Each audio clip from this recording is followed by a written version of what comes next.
Students, online classes में एक बार आपका फिर से स्वागत है। पार्ट थर्ड में आज हम पढ़ेंगे पृथ्वी की विवर्तनिक शक्तियों के बारे में। विवर्तनिक शक्तियाँ, सबसे पहले तो याद रखना है कि विवर्तनिक शक्तियाँ होती क्या है। विवर्तनिक शक्तियाँ पृथ्वी की सतह को बदलने के लिए जो शक्तियाँ लगातार कार्यरत रहती है। जैसे मान लिया आज आंधी आ गई तो आंधी, जैसे ये रेगिस्तान में टीले बने हुए हैं, अगर आंधी आती है तो इन टीलों को उठाकर किसी दूसरी जगह पे ले जाकर मैदानी रूप में बदल देती है। तो आंधी क्या हो गई, तूफान क्या हो गया, ये विवर्तनिक शक्तियाँ हैं। जैसे ज्वालामुखी आ गया, ये कोई समतल मैदान है, यहाँ पर अगर ज्वालामुखी आ गया तो एक पहाड़ खड़ा हो गया लावा का। तो ये क्या हो गया, पृथ्वी की सतह पहले समतल थी, अब यहाँ पर क्या हो गया, ज्वालामुखी का पहाड़ खड़ा हो गया। यहाँ पर क्या हुआ, रेगिस्तान में पहाड़ खड़ा था, यह रेत का टीला था, इसे आंधी या तूफान आने पर क्या हुआ, इसको दूसरी जगह पर ले गया। ऐसे ही ये समतल जगह पर या किसी पर्वत के ऊपर भूकंप आने की वजह से क्या हो गई, दरार हो गई। तो ये क्या हो गया, सतह यानी कि पृथ्वी की सतह में परिवर्तन, लगातार पृथ्वी की सतह में परिवर्तन करने वाली जो शक्तियाँ होती हैं उन शक्तियों को कहते हैं विवर्तनिक शक्तियाँ। विवर्तनिक शक्तियों को दो भागों में बांटा गया है, एक बार वापस देख लेना। विवर्तनिक शक्तियाँ किसे कहते हैं, वे शक्तियाँ जो पृथ्वी की सतह को बदलने के लिए लगातार कार्य करती रहती है, उन्हें कहते हैं विवर्तनिक शक्तियाँ। विवर्तनिक शक्तियाँ दो प्रकार की होती हैं, एक तो होती है आंतरिक विवर्तनिक शक्तियाँ, आंतरिक विवर्तनिक शक्तियाँ, और दूसरी होती है बाह्य विवर्तनिक शक्तियाँ।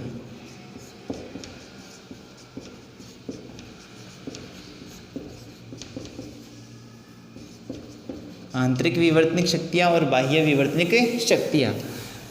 तो आंतरिक विवर्तनिक शक्ति किसे कहते हैं, बाह्य विवर्तनिक शक्ति किसे कहते हैं, और इनके कौन कौन से रूप होते हैं, इनके बारे में हम पढ़ेंगे। तो आंतरिक विवर्तनिक शक्तियाँ देखिए किसे कहते हैं, आंतरिक विवर्तनिक शक्तियाँ। आंतरिक मतलब अंदर, अंदर किसके, पृथ्वी के भूगर्भ के, भूगर्भ के, भूगर्भ के अंदर कहाँ रहती हैं ये शक्तियाँ, भूगर्भ के अंदर रहती है। और जो पृथ्वी की सतह के नीचे रहती है, भूगर्भ में रहती है, वो हमें दिखाई नहीं देती है। तो कहेंगे किसे, वे शक्तियाँ, वे शक्तियाँ जो हमें बाहर से दिखाई नहीं देती है, जो हमें बाहर से दिखाई नहीं देती है, क्योंकि अंदर रहेगी आंतरिक शक्तियाँ हैं तो बाहर से दिखाई नहीं देगी, बाहर से दिखाई नहीं देती है, तथा पृथ्वी के अंदर रहकर, पृथ्वी के अंदर रहकर, अंदर रहकर कार्य करती है, कार्य करती है, और पृथ्वी की सतह को, पृथ्वी की सतह को बदलती है, बदलती है। उसे आंतरिक विवर्तनिक शक्तियाँ कहते हैं, उसे आंतरिक विवर्तनिक शक्तियाँ कहते हैं। मतलब अंदर से होती है, सभी जो कार्य करती है वो सारी की सारी भूगर्भ के अंदर से करती है। वे शक्तियाँ जो हमें बाहर से दिखाई नहीं देती, क्योंकि आंतरिक विवर्तनिक शक्तियाँ भूगर्भ के नीचे रहेगी है, बाहर से दिखाई नहीं देती है, तथा पृथ्वी के अंदर रहकर कार्य करती है और पृथ्वी की सतह को बदलती है, वो शक्तियाँ कहलाती है आंतरिक विवर्तनिक शक्तियाँ। आंतरिक विवर्तनिक शक्तियाँ होती है ना, वो दो दिशाओं में कार्य करती है, एक तो लंबवत और एक होती है क्षैतिज दिशा में, एक तो लंबवत दिशा में और एक क्षैतिज दिशा में।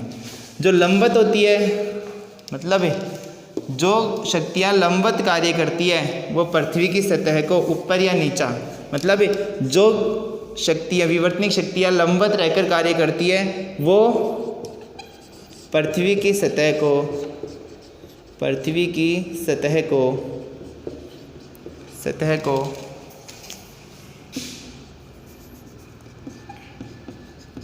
ऊंचा या नीचा करती है। मतलब जो शक्तियाँ लंबवत कार्य करती है उनकी वजह से पृथ्वी की सतह ऊंची हो सकती है या नीची हो सकती है। ठीक है, इनकी वजह से ही समुंदर, नदी, घाटी, मैदान आदि का निर्माण होता है। जो शक्तियाँ पृथ्वी की सतह के क्षैतिज कार्य करती है, क्षैतिज दिशा में कार्य करती है, वो तरंगे उत्पन्न करती है। और इन तरंगों से क्या होता है? इन तरंगों से हलचल उत्पन्न होती है, जिससे भारी नुकसान होता है।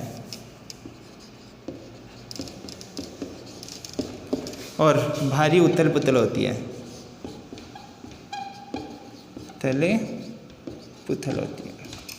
यही बात याद रखनी है कि पृथ्वी की आंतरिक विवर्तनिक शक्तियाँ ये एक तो भूलंबवत और भूक्षैतिज दोनों दिशाओं में कार्य करती है और हमें अंदर यानी बाहर से दिखाई नहीं देती है, पृथ्वी के गर्भ में रहकर कार्य करती है, आंतरिक विवर्तनिक शक्तियाँ कहलाती है।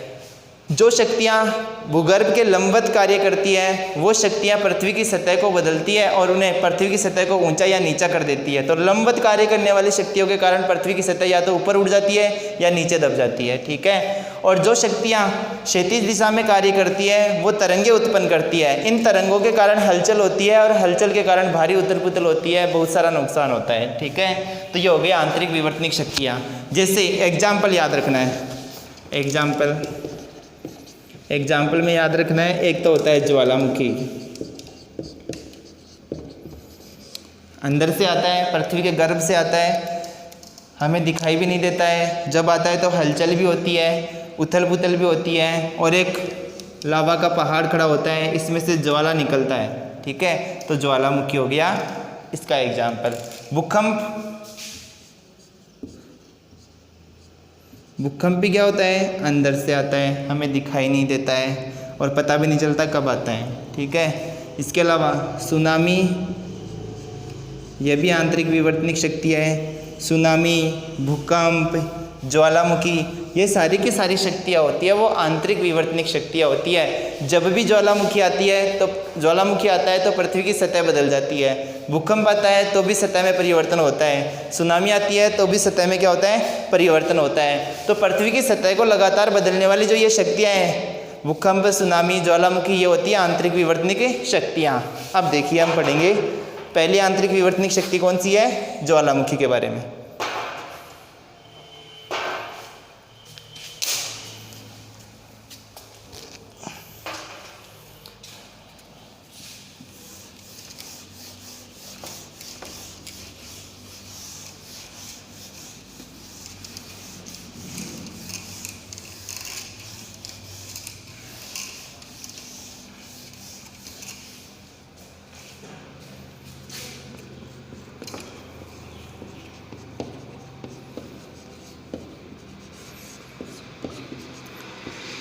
पहली आंतरिक विवर्तनिक शक्ति है ज्वालामुखी। ज्वालामुखी होता क्या है, कहते किससे हैं? तो देखिए, ज्वालामुखी एक ऐसी घटना होती है या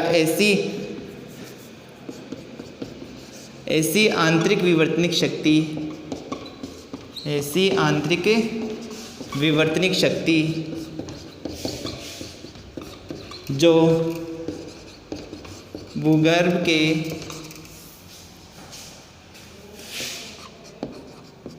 अंदर से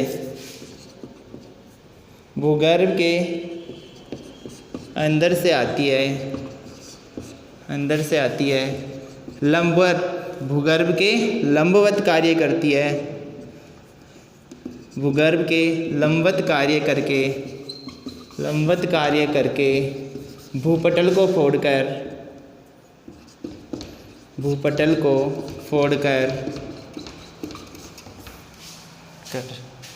राख, लावा, धुआं, धूल, जलवाष्प आदि को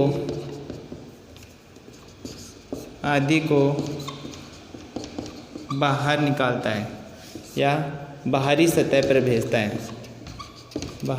बाहर निकालता है, सीधा याद रख लो।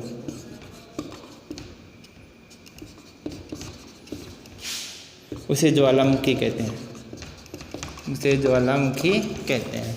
क्वेश्चन पूछ सकता है ज्वालामुखी क्या होता है? तो ज्वालामुखी एक आंतरिक विवर्तनिक शक्ति होती है। ऐसी शक्ति होती है जो भूगर्भ के अंदर से आती है और भूगर्भ के लंबवत कार्य करती है। भूगर्भ के लंबवत कार्य करके भूपटल को फोड़कर राख, लावा, धुआं, धूल और जलवाष्प इनके रूप में बाहर निकलती है, पृथ्वी की सतह पर निकलती है। उसे क्या कहते हैं? ज्वालामुखी कहते हैं। एक बार फिर से याद रखना, ज्वालामुखी एक ऐसी घटना होती है, ऐसी आंतरिक विवर्तनिक शक्ति होती है जो भूगर्भ के अंदर रहकर या अंदर से आती है। भूगर्भ यानी पृथ्वी की सतह के नीचे से आती है, ठीक है। और आती कैसी है? लंबवत, मतलब जो लावा होता है वो पृथ्वी की सतह के ऊपर, सतह की ऊपर की ओर आता है, मतलब लंबवत आता है, ठीक है। तो भूगर्भ के लंबवत कार्य करता है और भूगर्भ के लंबवत कार्य करके भूपटल को फोड़कर राख, धुआं, लावा, धूल, जलवाष्प आदि के रूप में बाहर निकलता है। इस घटना को ज्वालामुखी कहते हैं। इस घटना में पृथ्वी हिलती है। पृथ्वी क्या होती है? हिलने लगती है। पृथ्वी हिलती है और पृथ्वी में हलचल उत्पन्न हो जाती है। पृथ्वी में क्या उत्पन्न हो जाती है? हलचल उत्पन्न हो जाती है। तो पहला क्वेश्चन पूछ सकता है ज्वालामुखी किसे कहते हैं। दूसरा क्वेश्चन ज्वालामुखी के बारे में, दूसरा क्वेश्चन है कि जो ज्वालामुखी है वो कितने प्रकार के होते हैं। तो ज्वालामुखी है वो 3 प्रकार के होते हैं। ज्वालामुखी के प्रकार, तो देखिए ज्वालामुखी 3 प्रकार का होता है। पहला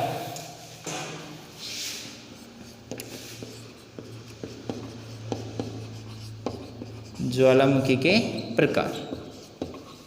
ज्वालामुखी 3 प्रकार का होता है। एक तो होता है सक्रिय ज्वालामुखी, एक होता है सुप्त ज्वालामुखी और एक होता है निष्क्रिय ज्वालामुखी। निष्क्रिय ज्वालामुखी, ठीक है। ज्वालामुखी 3 प्रकार का होता है, सुप्त, सक्रिय और निष्क्रिय। सक्रिय ज्वालामुखी ऐसा ज्वालामुखी होता है जिसमें हमेशा लावा निकलता रहता है। तो ऐसा ज्वालामुखी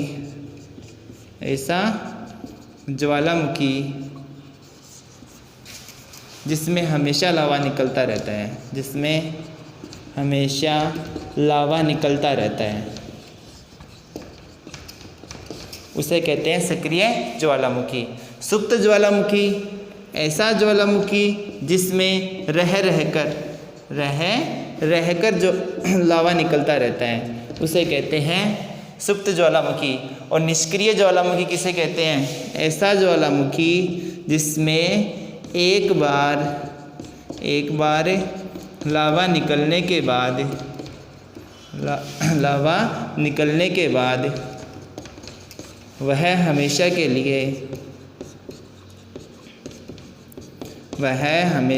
लिए बंद हो जाते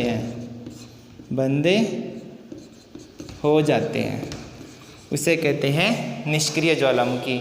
तो क्वेश्चन पूछ सकता है ज्वालामुखी किसे कहते हैं, ये कितने प्रकार का होता है? तो ये 3 प्रकार का होता है, सक्रिय, सुप्त और निष्क्रिय। सक्रिय जिसमें हमेशा लावा निकलता रहता है, सुप्त जिसमें रह कर लावा निकलता है, और निष्क्रिय जिसमें एक बार लावा निकलने के बाद वो हमेशा के लिए क्या हो जाता है? बंद हो जाता है, वो होता है निष्क्रिय ज्वालामुखी। फिर इसके बाद में क्वेश्चन पूछ सकता है ज्वालामुखी। देखिए एक तो नाम आया ज्वालामुखी और इसको हिंदी में बोलते हैं ज्वालामुखी। तो किस में बोलते हैं? हिंदी में ज्वालामुखी बोलते हैं, लेकिन इसको अंग्रेजी में बोलते हैं वोल्केनो। क्या कहते हैं इसको?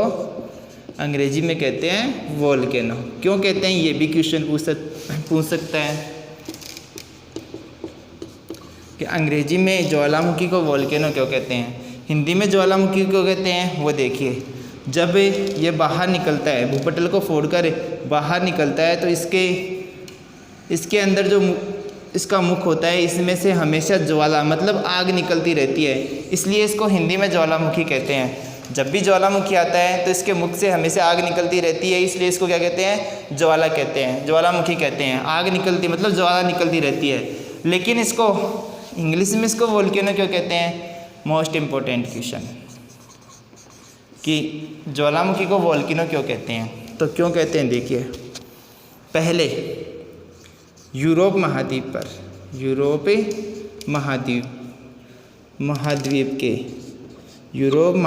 के इस यूरोप महाद्वीप पर एक द्वीप था, वोल्केनो नाम का द्वीप। वोल्केनो द्वीप पर एक पुराना ज्वालामुखी था, एक पुराना ज्वालामुखी था।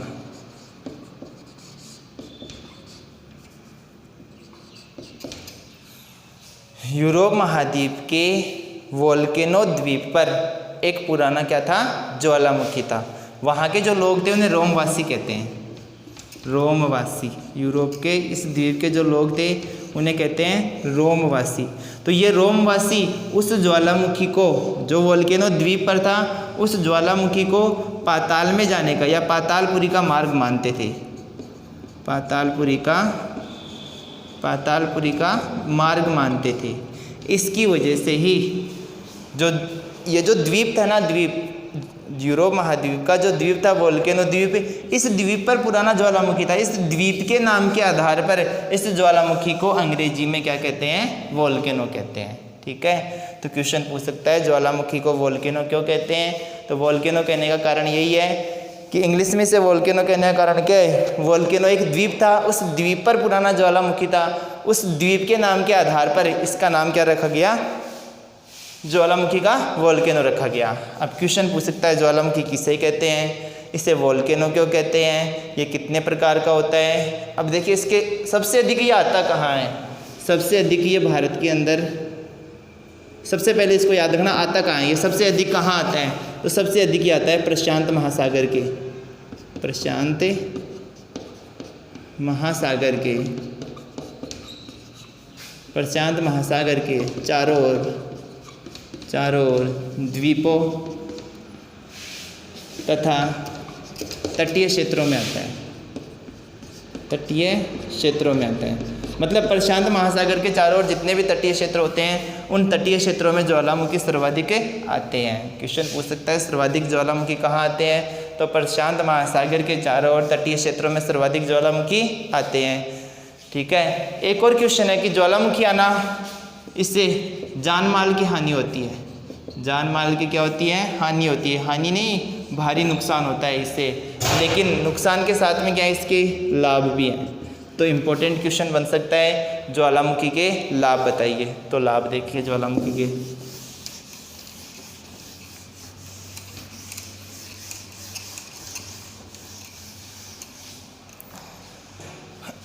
तो ज्वालामुखी के लाभ देखो, वैज्ञानिकों का यह मानना है कि जो कीमती धातुएं होती है वो पृथ्वी के क्रोड में है, मतलब नीचे। जैसे पृथ्वी ठंडी हुई तो ठंडी होते समय क्या हुआ, पृथ्वी जैसे जैसे घूमते घूमते ठंडी हुई, तो घूमते घूमते ठंडी हुई तो जो भारी तत्व थे वो अंदर चले गए, हल्के तत्वों की सतह बनी, और भारी तत्व कहाँ चले गए, पृथ्वी के सतह के ये पृथ्वी के क्रोड में चले गए। तो पहला लाभ तो यही है कि जब ज्वालामुखी आता है, ज्वालामुखी अपने साथ कीमती धातुएं लेकर आता है, कीमती धातुएं लेकर आता है, और बोरिक अम्ल, गंधक, इन पदार्थों को भी क्या करता है, अपने साथ लेकर आता है। तो ज्वालामुखी जब आता है तो अपने साथ कीमती धातुएं, बोरिक अम्ल, गंधक, इन जो महत्वपूर्ण पदार्थ होते हैं, इन पदार्थों को अपने साथ लेकर आता है। दूसरी बात, जब भी ज्वालामुखी आता है तो अपने साथ क्या लेकर आता है, लावा लेकर आता है। उसमें बहुत सारे क्या होते हैं, पोषक तत्व होते हैं। तो उपजाऊ मृदा लेकर आता है, उपजाऊ मृदा ज्वालामुखी अपने साथ लेकर आते हैं, मतलब जो कृषि योग्य होती हैं, कृषि योग्य मृदा अपने साथ लेकर आते हैं। ठीक है, जब भी ज्वालामुखी आता है तो गर्म जल के झरने बहने लगते हैं, अपने साथ गर्म जल के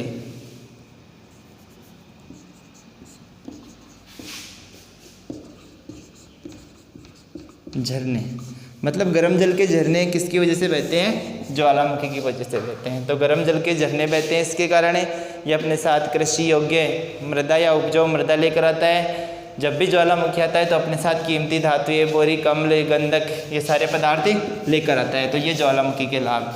तो क्वेश्चन पूछ सकता है ज्वालामुखी की एक तो परिभाषा, ज्वालामुखी क्या होता है, ज्वालामुखी के प्रकार, ज्वालामुखी को क्या कहते हैं, वोल्केनो क्यों कहते हैं, फिर इसके बाद में ज्वालामुखी के लाभ पूछ सकता है, और ये सर्वाधिक कहाँ आते हैं, सर्वाधिक आते कहाँ पर। इनमें से कोई भी क्वेश्चन पूछ सकता है ज्वालामुखी से संबंधित।